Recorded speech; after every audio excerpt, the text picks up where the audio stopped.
অত্যন্ত দুঃখের বিষয়, এই ইউনূস সাহেব তার সেকুলার আদর্শকে, তার পশ্চিমা মূল্যবোধকে তার অন্তর্জাত লালন করে, আমরা আমাদের ইসলামী মূল্যবোধকে ওইভাবে আমরা লালন করি না। উনি ওনার ঠিকই আমেরিকান এজেন্ডার দিকে তিনি আগাচ্ছেন। উনি ঠিকই এই জুলাই সনদ থেকে আল্লাহর নামকে বাদ দিয়েছেন, বিসমিল্লাহকে বাদ দিয়ে তিনি এই যে জুলাই সনদে যে চিঠি আমাদেরকে দেওয়া হয়েছে, আমাদের সবার কাছে এসেছে এই চিঠি জুলাই সনদে স্বাক্ষর করার জন্য। এটা বাংলাদেশের ইতিহাসের জন্য গুরুত্বপূর্ণ ঘটনা। এনসিপি তাদের ক্ষুদ্র স্বার্থের জন্য, তাদের কতিপয় ক্ষুদ্র স্বার্থের জন্য এনসিপি এটাকে রিজেক্ট করেছে, প্রত্যাখ্যান করেছে।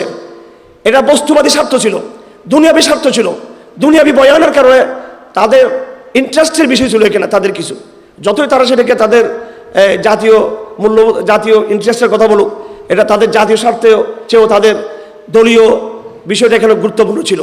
তারা যদি তাদের সংকীর্ণ দাবি দেওয়ার কন্ডিশনের বিপরীত হওয়ার কারণে এই জুলাই সনদের অনুষ্ঠানকে বর্জন করতে পারে, আমরা এতগুলি ইসলামপন্থী এই জুলাই সনদের কোথাও আপনার আল্লাহর আস্থা ও বিশ্বাস এটা যুক্ত হয় নাই, ইসলাম যুক্ত হয় নাই। এটা হলো একটা মদের বোতলের মতো। এই মদের বোতলে লেখা আছে একটা মলাট, হাসিনার মদের বোতল, শেখ হাসিনার মদের বোতল। এই মদের বোতলে সে 4টা মূলনীতি আমাদেরকে দিয়েছিল। একটা মূলনীতি হচ্ছে গণতন্ত্র, আরেকটা হচ্ছে বাঙালি জাতীয়তাবাদ, আরেকটা হলো ধর্মনিরপেক্ষবাদ, আরেকটা হলো সমাজতন্ত্র। কথা ঠিক কিনা? এটাই তো ছিল হাসিনার সংবিধানে, 72 সংবিধানে এই 4টা মূলনীতিকে এই জনগণের উপর চাপিয়ে দেওয়া হয়েছে। ইউনূস সাহেব এখন আমেরিকার এজেন্ট ডক্টর আলী রিয়াজের মাধ্যমে এবং মতৈক্য কমিশনের মধ্য দিয়ে তারা যেই সনদগুলো তৈরি করার প্রস্তাবনা তৈরি করেছেন, এখানে তারা এই 4টা মূলনীতিকে বাদ দিয়ে সুকৌশলে নতুন তিনটা মূলনীতিকে তারা রিপ্লেস করেছেন। তার মধ্যে একটা হলো সাম্য, আরেকটা হলো সামাজিক ন্যায় বিচার, আরেকটা হলো মানবিক মর্যাদা। সাম্য, সামাজিক ন্যায় বিচার, মানবিক মর্যাদা, এই তিনটাকে রিপ্লেস করেছে। আমাদের অনেক ইসলামপন্থীরা খুশি হয়েছেন যে ধর্মনিরপেক্ষবাদ শব্দটা বাদ গিয়েছে, সুতরাং আমরা খুশি। কিন্তু যে শব্দগুলো আসছে সেটা আরো ভয়ঙ্কর ফাঁদ আমাদের জন্য। হাসিনা ছিল আমাদের আনস্মার্ট একটা শত্রু, আমাদের ক্ষেত, ব্যাকডেটেড, ব্যাককল, অথর্ব, হিংস্র একটা শত্রু আমাদের ছিল। আর এখন যারা আসছে এরা হচ্ছে অত্যন্ত স্মার্ট, শিক্ষিত, ভদ্র, ভণ্ড শত্রু আমাদের। তারা এদেরকে চিনতে হবে, কারণ তারা এই মদের বোতলের উপর, এই সংবিধানটা মদের সাথে আমি তুলনা করতে চাই এটাকে, এই মদের বোতলের উপর একটা মদকে পাল্টে দিয়েছে, ভিতরে চেতনা কিন্তু পাল্টায় নাই। এবং উপরে যে শিরোনাম যেগুলো দিয়েছে, একটা শিরোনামকে আপনি ধরুন, সাম্য, যে সাম্য দিয়ে আপনি বাংলাদেশ ইসলাম কায়েম করতে চান, একেই সাম্যের কথা বলে বাংলাদেশে যারা সেগুলো রাজনীতি করতে চায় তারাও সেটাকে প্রমোট করতে চায়, এটাকে দিয়ে সাম্য। যে সাম্য দিয়ে আপনি হেফাজত ইসলামের 13 দফা দাবির বাস্তবায়ন চান, আপনি সেইকে সাম্যের কথা বলে নারীবাদীরা তাদের অবাধ মেলামেশার স্বাধীনতা তারা চায়। এই সাম্যকে ভিত্তি করেই সামাজিক ন্যায় বিচার, মানবিক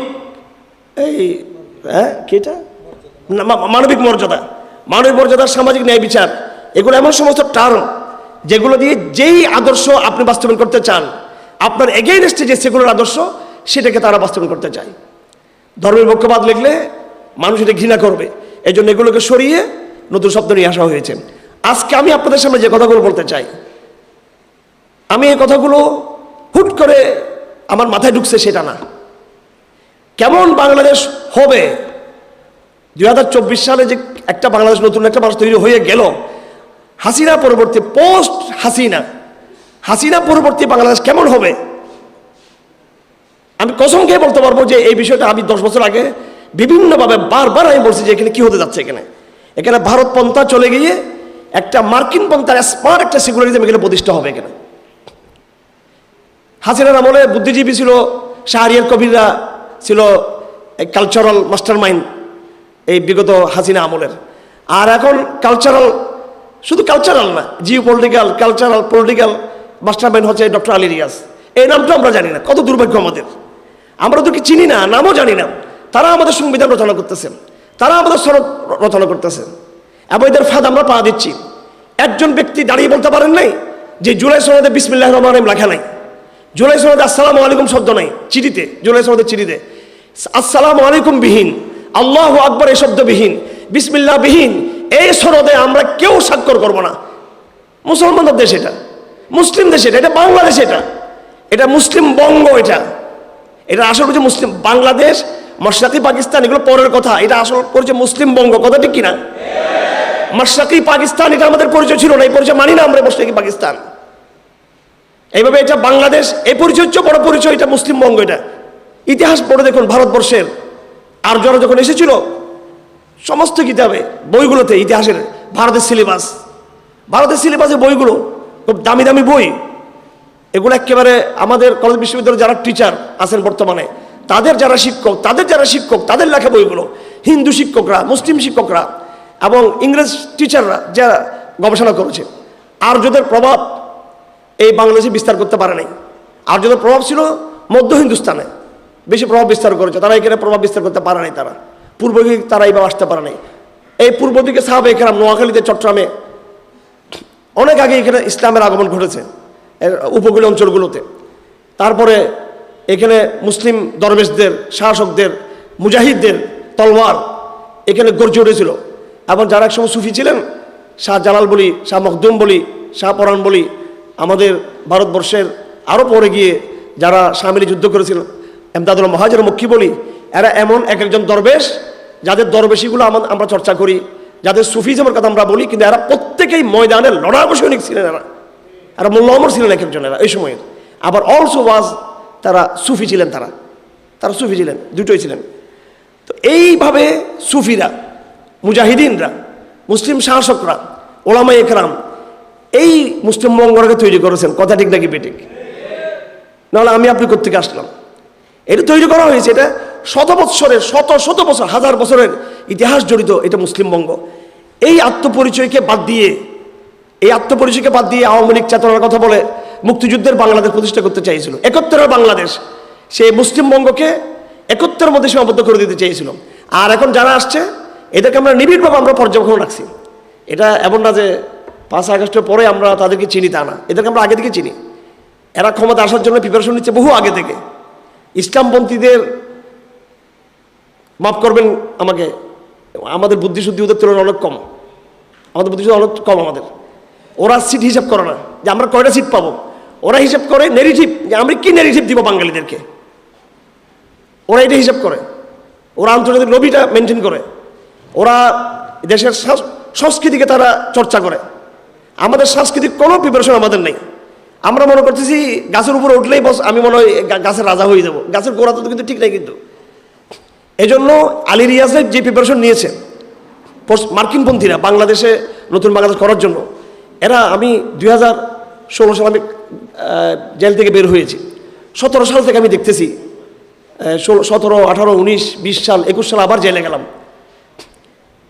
সেই 17 সাল থেকে আমি দেখতেছি যে একটা বড় চক্র, মার্কিনপন্থী, পশ্চিমপন্থী একটা বড় চক্র, তারা হাসিনা পরবর্তী বাংলাদেশ ক্ষমতা যাওয়ার জন্য তারা কালচারালি, বুদ্ধিভিত্তিক তারা প্রিপারেশন নিচ্ছে। তারা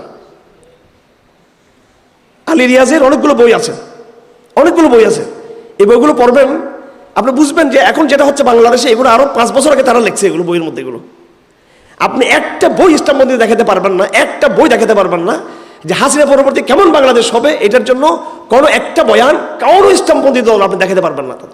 ওনাদের কোনো প্রিপারেশন ছিল না, আবেগ ছাড়া কিছু ছিল না। যাদের হাসিনা ছিল বস অন্ধভাবে হাসিনার বিরোধিতা করা, হাসিনা চলে গেছে এবার ক্ষমতার স্বপ্ন দেখা। এখানে কোনো নেগেটিভ নেই, কোনো দর্শন নেই এখানে। এটা আমার কথাগুলো আপনাদের জোয়ারের বিপরীত হচ্ছে। এগুলো আপনাদের যেই একটা এখন মহড়া চলতেছে, ক্ষমতা যাবার যে মহড়া, এটার বিপরীত হচ্ছে। আমি ভয় পাচ্ছি যে আগামী ইলেকশনের মধ্য দিয়ে ইসলামপন্থীদের আংশিক বিজয়, এটা তাদেরকে নতুন আরেক ভয়াবহ বিপর্যয়ের একটা ভূমিকা রচনা করে কিনা। নিজের আকীদা, মানহাজ, জিওপলিটিক্সের গভীরতা, এই বিষয়গুলো নিয়ে অনেক সিদ্ধান্ত আমাদের নেওয়ার দরকার আছে। ক্ষমতা না গিয়েও এই রাষ্ট্রকে কন্ট্রোল করা যেতে পারে। প্রেশার গ্রুপ তৈরি করে, দাওয়াতি মুভমেন্ট তৈরি করে, নবীওয়ালা সাহাবীওয়ালা কাফেলা তৈরি করে, যেই সরকার আসুক তাকে ঘাড় ধরে তাকে ঠিক রাখার জন্য করা যেতে পারে। এই জন্য ক্ষমতায় যাওয়াই যে অপরিহার্য তা না। আপনি ক্ষমতার বাইরে থাকলে যে নৈতিক বল আপনার থাকবে, আমি বলে দিচ্ছি, ক্ষমতায় গিয়ে আপনি আবুশ করতে বাধ্য হয়ে যাবেন। আপনি, আমি বারবার বলেছি, সংসদ ভবনের একটা সিট তার চেয়ে মসজিদের আবুশহীন মেম্বার অনেক শক্তিশালী। আবু খালেদ সাহেবের বক্তব্য শুনেন নাই আপনারা? উনি বলছে সম্ভব না, মডেল লাইসেন্স দিতেই হবে, আমাকে দুর্গাপূজাতে আমাকে যেতেই হবে, যেহেতু I am part of the system. একজন যদি সে কথা বলে আর 50 জন গিয়ে সেখানে কি করবে? আমি বলছি না এটা বন্ধ করে দেন আপনারা, কারণ এটা আমি বললে সেটা হবে না, কিন্তু শুধু যেটা নিয়ে আমরা পাগল হয়ে গেছি যে এটাই মনে সমাধান, ক্ষমতার যাওয়া, এটা ভুল, এটা আত্মঘাতী সিদ্ধান্ত। আমাদের বিশাল এই জনগোষ্ঠীকে নিয়ে বড় বড় ধরনের আমাদের দাওয়াতি মুভমেন্ট, দাওয়াতি কাফেলা তৈরি করা উচিত। জনগণের মধ্যে ইসলামের, তৌহিদের, শরীয়তের পিপাসাকে জাগ্রত করা উচিত। ক্ষমতা যেতে পারি না যেতে পারি, ইলেকশন হোক না হোক, এই দেশের জনগণকে, এদেশের স্কুল কলেজ বিশ্ববিদ্যালয়কে এমনভাবে শরীর পিপাসা তৈরি করে সিরতের দুর্গ করে তোলা দরকার ছিল। আমাদের দরকার ছিল প্রত্যেকটা বিশ্ববিদ্যালয়ে তারা এক বাক্যে দাবি দিবে যে আমরা প্রতিটা বিশ্ববিদ্যালয়ে কোরআনের পাঠচক্র বাধ্যতামূলক করা হবে। এখানে প্রতিটি স্কুলকে আমাদের দুর্গ বানানো উচিত। দলীয় দুর্গ বানালে লাভ নাই। আজকে বিভিন্ন ইসলামিক দলগুলো যারা ক্ষমতা আসছে, আপনার দল যাচ্ছে এবং সেটা আপনাদের কিছু বাহ্যিক সিস্টেম, সুন্দর সিস্টেমের কারণে যাচ্ছে। এখানে শরীয়ত এখানে গুরুত্বপূর্ণ নয়, বরং আপনারা এই কথাই বলে যাচ্ছেন বিভিন্ন এই নির্বাচনগুলোতে, ইলেকশনে, যে উই আর ইনক্লুসিভ, আমরা সবাইকে কথা বলার সমাধান দিচ্ছি, এটা বলে আসতেছেন। সেখানে সেকুলার একটা মেয়েকে সন্তুষ্ট করার চেষ্টা করা হচ্ছে, একজন সেকুলার ব্যক্তিকে সন্তুষ্ট করার কথা হচ্ছে। সেখানে বলা হচ্ছে আমরা তালেবানদের মধ্যে হতে চাই না, আমরা এটা বলেই কিন্তু যাওয়া হচ্ছে কিন্তু ক্ষমতায়।